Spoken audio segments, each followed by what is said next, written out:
Hello folks, Ron Ray here with Turning 65 Solutions, and today I want to do something a little bit different. I want to introduce you to one of our team members here, and today we've got Tarrell Jones, and he is an insurance agent here with our agency, and just wanted to take a minute and let everybody get to know him. So thanks for being here, Tarrell. You've been on with us for a little more than a year, or year and a half or so, and just why don't you introduce yourself, tell everybody who you are. Hey, well, I'm Tarrell Jones. I'm a proud Baltimorean and Ravens fan. Some of y'all might not like that, but it's okay. And I did 22 years in the Army as a medic, and that's something that I think really benefits me, being an insurance agent, because I have an understanding of what it is to be a vet, and being the experience of being a medic. I understand some of the medical problems that they may be going through, and listening to the clients as they're talking to you, you might even be able to unearth some new things that's going on with them and help them point them in the right direction, and then looking at all the benefits of a plan and make sure that it suits them. But I'm definitely looking forward to increasing my book of business and helping more families, helping more vets save money and just educating them. Yeah, that's what we're here to do, is help people and save money and help people stay healthy and wealthy and happy. Absolutely. Right? Yeah. So tell me about your background a little bit. You mentioned you're in the Army. You were 22 years. So when did you go in the Army? Came in the Army in September 1997. Where was it? First duty station was Fort Polk, Louisiana, in 1998. Nice, cool, dry weather down there. It was really, really, really hot. I remember sleeping in the back of one of my FLAs, one of the ambulances, and waking up, and below me it was a whole pool of my sweat. And I was like, man, it's been really hot. But all of that stuff just prepares you anyway, just for being outside and taking care of the stuff that got to get done. So if you showed up and you was a chump to be in the military, it unchumps you. Yeah. I wanted to chump, so I was okay. All right. Deployments? Yeah, I deployed. The first deployment was in Bosnia in 1998, and that's the first time I got out of America and had a chance to see a little bit of Europe. We had a little bit of R&R time, and I had a chance to go to Hungary and go to Kaposvár and see Budapest, which is something really, really different for me, because being from Baltimore, I don't get a chance to see this the European architecture. Right. No, I didn't know what a flying buttress was. I know what it is now, though. And the second deployment, well, that was a peacekeeping mission, so that was easy. The hard stuff was Afghanistan, and went in Afghanistan. The first time was 2008 to 2009. Took a year off, and then we went back again in 2010 and 2011. The interesting part is that we went to the same footprint. I thought we would go somewhere else. Yeah. But I guess it just refreshing the guys from where we were. It was pretty seamless. Yeah. Pretty seamless. And let me see. So in first duty station was Fort Polk in 98. Left Polk, went to Fort Sam in 2001. Left Fort Sam, went to Fort Meade in 2005 to 2007. 2007, I went to Fort Campbell, and that's where I deployed twice. Then from Fort Campbell, I left in 2012, came back to Fort Sam on an instructor side, working in a captain's career course at Fort Sam. Then in 2016, went to Korea for 1 year. 2017, went to JBLM, Fort Lewis, Washington, Joint Base Lewis McChord. And then I retired in 2019. All right. Well, sounds like fulfilling career there in the Army? Oh, yeah. Didn't leave anything behind? Or? Not on purpose. If something got left, I hope somebody found it and made the best of it. Yeah, good. But I'm married, happily married, got a cool son, T. Jones Jr. Yeah. I'm showing him some of the stuff with the business as well. Yeah. If he can start, after coming out of high school and start building his book of business, that'd be something nice by the time he's in his 30s. Probably would never have to work again. Yeah, boy, I tell you what, that's I wouldn't say it was a regret, but it's something that, because you never know. I mean, you can't see into the future, but you can definitely look back and say, man, if I'd taken a different path, and the path that I took wasn't bad, and I'm happy I did, going into law enforcement early and spending as much time as I did then. However, if I'd been smart and not been focused on this dream that I had of wanting to be a law enforcement officer, and taking a look around saying, oh, what can I do that's going to set me up at a much younger age, insurance would have been it. I don't think that nobody's waking up as a youth thinking, oh, I want to be an insurance agent. But the part that that we had to learn like later in the 30s and 40s is like, oh, you may not get to help somebody once and continue to get paid. And if you can start that at an earlier age, the earlier the better. Now imagine if we was doing this part-time. You did it part-time while you were a law enforcement officer, and I did it part-time while I was in the Army. Book of business would be ridiculous. Yeah. It would be ridiculous right now. Yeah, so we just have a big opportunity now to make up time, help lots of people, and just put ourselves out there. So no regrets here. But yeah, we would have been able to help a lot more people starting in insurance at 18 versus 38. So all right, good. And so what led you to insurance after you got out of the Army? Ads. It was ads. Yeah, I started. Before I left the Army. I was setting myself up to do IT. So I was thinking, well, I'm pretty good with my hands, and I figured out electronics at a young age. Like I was an AV guy growing up, untrained, just figuring stuff out on my own and learning how to do stuff, break something apart, fix it, and find out what it was that made it work or what was wrong that went with it initially. Just being a decent problem solver, but it didn't work out the way I wanted it to because it felt like work. Even though I was in the Army for 22 years, it didn't feel like work. It felt like just hanging out with my buddies and doing stuff on a daily basis, pretty much like checking stuff off the list of things to get done for the day. That's pretty much the way. That was my mindset. Like, get this stuff done, then you get to chill. It's like a 9 to 5, pretty much most days in the Army. And then with the retirement and doing the IT stuff, it felt like work. And I was like, I don't want work to feel like work. Then I ended up meeting somebody in a supermarket, and met him in a supermarket, and it was somebody from, I guess, an IMO that is very, very heavy on recruiting. I think I can say that safely. Very heavy on recruiting, but I didn't understand the products just yet for the life insurance stuff. So with them, I got my licensing done, but I realized that I felt more comfortable being coached in a area where it's not about numbers, but it's more about understanding the people and the product. And that's what led me here. So I'm very, very grateful to be here with Ron, the money man, Ray. Yeah. So for people that aren't in the insurance business, an FMO is like a middleman or a middle organization between an agent selling insurance and helping people out on the street and the insurance company. They sometimes referred to as wholesalers, and there's different business models in that, and some focus more on just recruiting massive numbers of people and making as much money as they can in a short period of time, and others focus, just like Tarrell said, on the people side of the business and actually doing good work and helping people. What I found is if you help you can have anything in life you want. Zig Ziglar says that have anything in life you want if you just help enough people get what they need.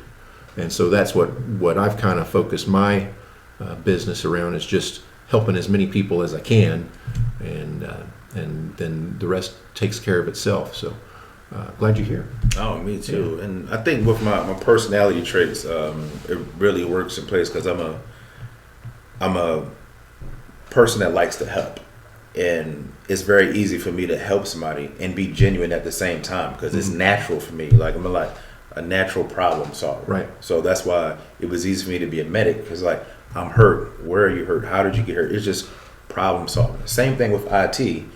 But with the insurance stuff, it's turned out to be a little bit more simpler for me because after having those previous experiences and doing final expense, getting the leads coming in, knocking on doors, that was kind of rough. Yeah. But it helped prepare me for what I think is much easier, is like the Medicare stuff, because you just hear people the same way you would with life insurance, listen to their pain points and let them keep talking and get the emotion built up and be genuine, and you help them find remedies to those pain points. And you just helping somebody. Yep. Do I benefit at the same time? Yes, I benefit, but I really don't have anything to sell anybody. It's just providing a solution to a pain point. Right. Yeah. And it's really, especially with the Medicare insurance, it's really can relate more to the way you felt it was in the Army, where you just kind of go through the day checking tasks off the list. Well, with Medicare, that's kind of what we do. We don't, at least in our practice, we don't sell. We're not salesmen. We don't pressure anybody. That's why you didn't like final expense, because you have to pester people and chase them down and knock on their door and call them incessantly. And with Medicare, we don't do that. We just check off a list. And if we can help the client be in a better position, then we can do that. And if what we have to offer does not put our client or the person that we're helping at that moment does not put them in a better position, then we tell them, you're good where you're at. You don't need to buy insurance from me or anyone else. Absolutely. At this time. You never want to be a disservice to somebody to try to pad your pocket. If you got a mindset like that, it's going to come back and it's going to get you. You got to be genuine, and it's about genuine and honest. Right. And having a strong Christian background, it definitely helps. We all going to have fun, stray a little bit to the left, a little bit to the right, but having that background keeps you centered. Yeah, it sure does. If you're doing something you feel guilty about it, stop doing it, because it's probably wrong. Right. Yeah, we can always go back to our backgrounds, and I learned very early as a young police officer just to follow the golden rule. Just treat people the way you want to be treated. And so I didn't have problems with getting into fights and people, calling me names. And I mean, it happened occasionally, but it was usually alcohol talking. It wasn't the person, because I was just, I didn't talk down to people, even a bad criminal. There's no need for it. That's not my job. My job is to enforce the law and bring them to justice. And I just did my job and treat people the way I would want to be treated if I was in the same position. I'm never going to be in that position, but if I was, that's how I would want to be treated. And I do the same thing in this career too.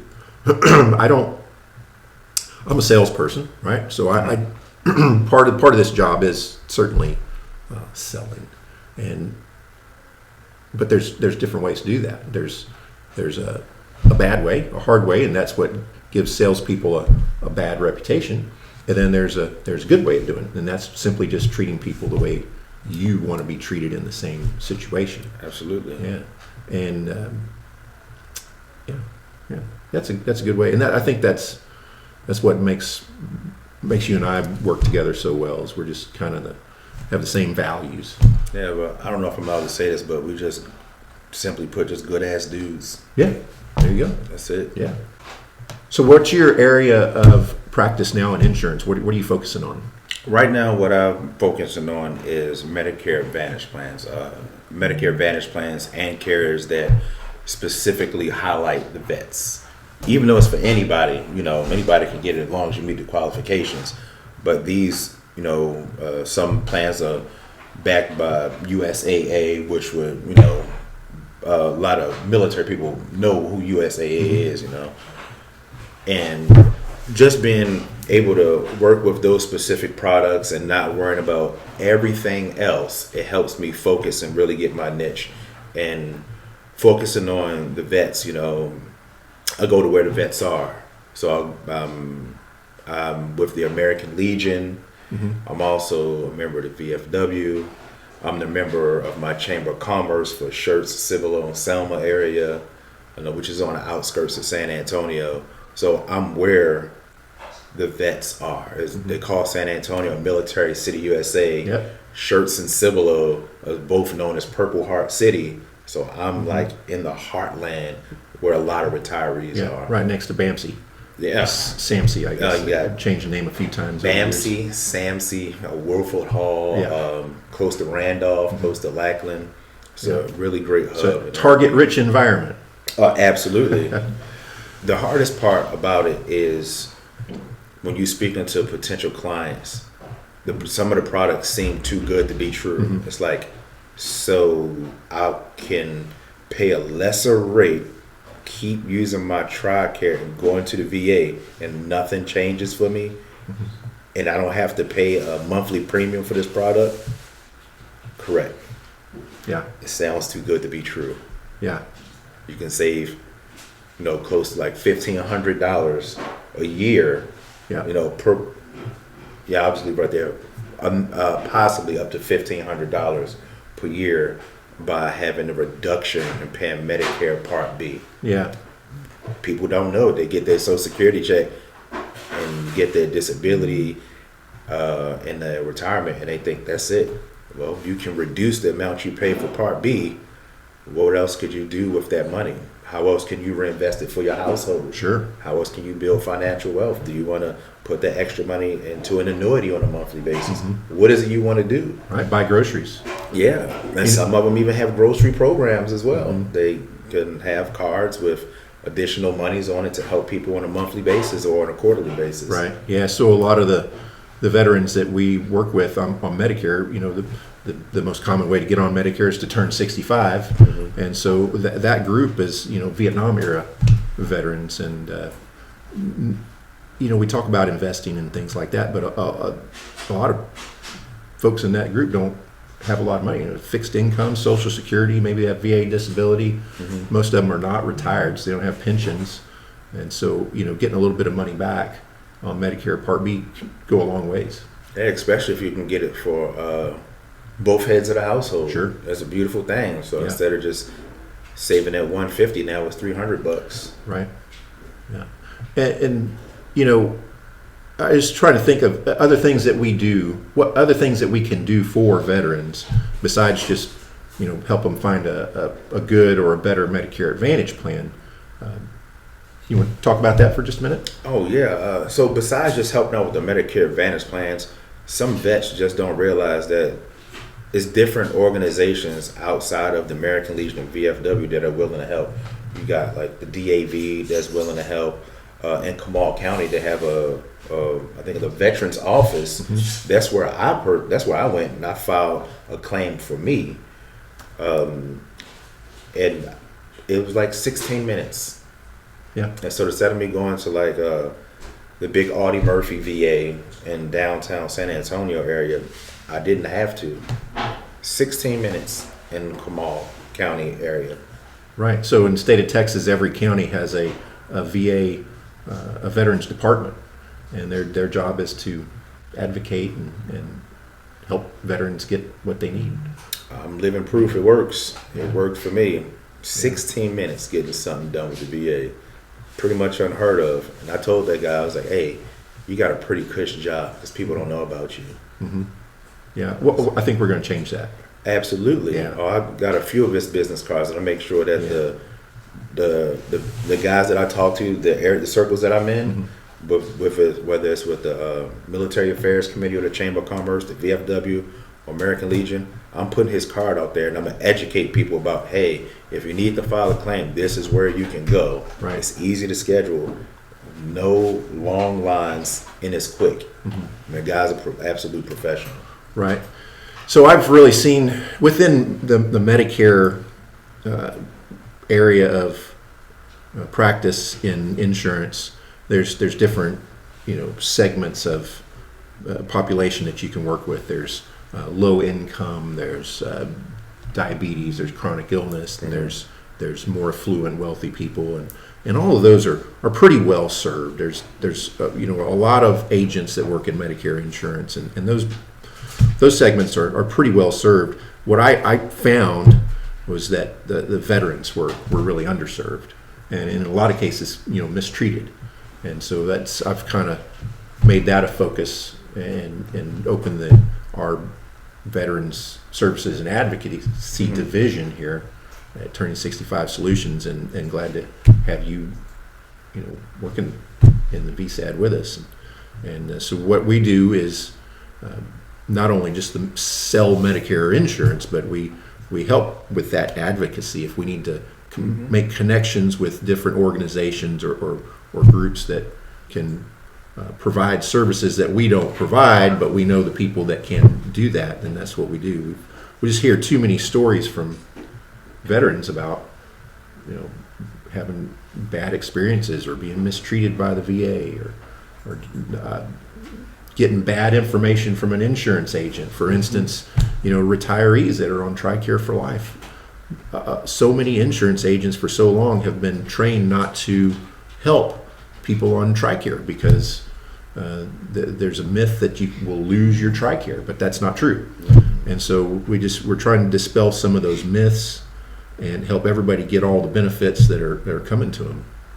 If you worked 22 years in the military, then went in the private sector for another 20, and you've got all this time paid into Medicare, which you paid into Medicare in the military anyway, but you've got these other benefits, and there's so many agents out there that won't help you because you have TRICARE, because they have this misconception that they're going to do some kind of damage, but that's just not the case. And so that's one thing that we're trying to do, and then just being advocates for veterans that don't have anybody else to help them.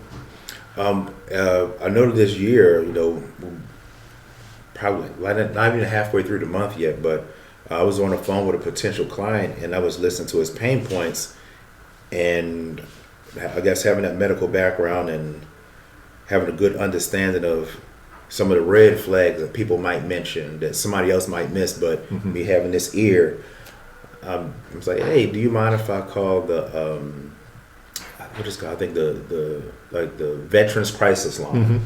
I said, I want to put you on a 3-way call and call the Veterans Crisis Line. And I stayed on the phone and made sure that he got the help that he needed, because he needed the help. It was issues with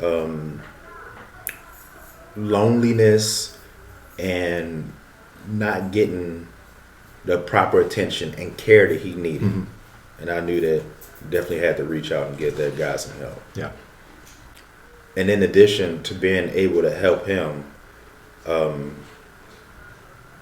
it gave me a really deeper appreciation for all of the past events that happened to me.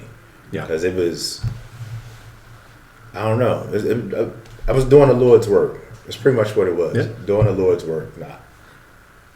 When I saw him, it was just a lead, and I read his message. I was like, okay.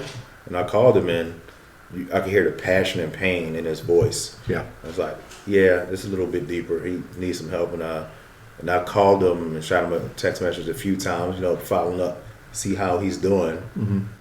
And seems like things are looking much better.